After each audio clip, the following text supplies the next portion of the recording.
খুব অদ্ভুত ব্যাপার হলো 25টা বছর যে বাড়িতে কাটিয়েছি সেই বাড়ি থেকে বেরোতে গেলে জিজ্ঞেস করতে হতো যাব কি না। সেই বাড়িতে আমি বেড়াতে আসি, সেই বাড়ি থেকেই ব্যাগ গুছিয়ে বেরিয়ে যেতে হয়।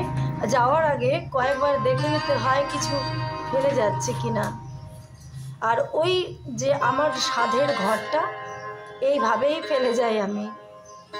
এই ঘরের পর্দা, এই ঘরের বিছানা, আলমারি সব সব আমার খুব কাছের। এই ঘরে এলে আমি চেনা গন্ধ পাই। প্রতিটা কোণা আমার আহ্লাদে আটখানা হয়ে আছে।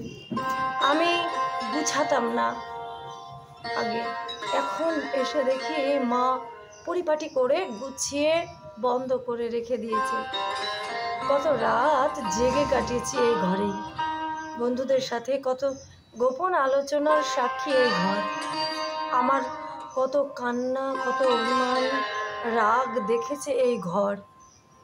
মন ভাঙার রাতে এই ঘরের জানালায় বসে আকাশ দেখেছি সারা রাত। কত ছুটির দুপুরে শালিক পাখির মতো ঝগড়া করেছি মায়ের সাথে। অফিস থেকে এসে ক্লান্ত শরীর এলিয়ে দিয়েছি এই ঘরে। নিশ্চিন্তে ঘুমিয়েছি, কখনো বুক ভাঙা কান্না কেঁদেছি। সব সব জানে এই সবুজ হলুদ ঘর। সারাদিন ঘুরে এসে অন্ধকার ঘরে পরম শান্তিতে পছন্দের গান শুনেছি কতবার। কত জিনিস লুকিয়েছি খাটের পাশে ড্রয়ারটায়। ওই আলমারিটা আগোছালো করেছি শতবার, শুধু একটা জিন্স পাচ্ছিলাম না তাই। আবার একদিকে শাড়ি, একদিকে সালোয়ার, একদিকে কুর্তা পাট করে সাজিয়েছি।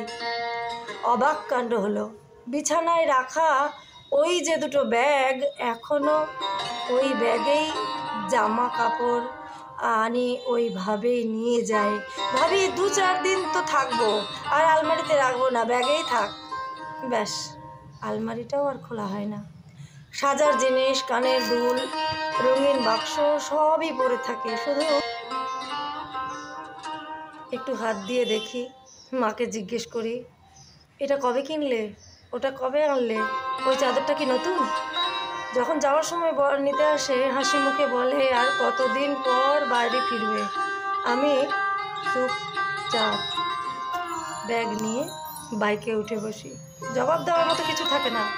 হ্যাঁ, আমিও জানি ওই বাড়িতেও আমার একটা ঘর আছে, মা বাবা আছে, সবাই আমার জন্য অপেক্ষা করছে ও বাড়িতে। তাও এই ঘরের মায়া কাটে না। প্রতিবার যাওয়ার সময় পিছে ফিরে আর তাকাতে পারি না।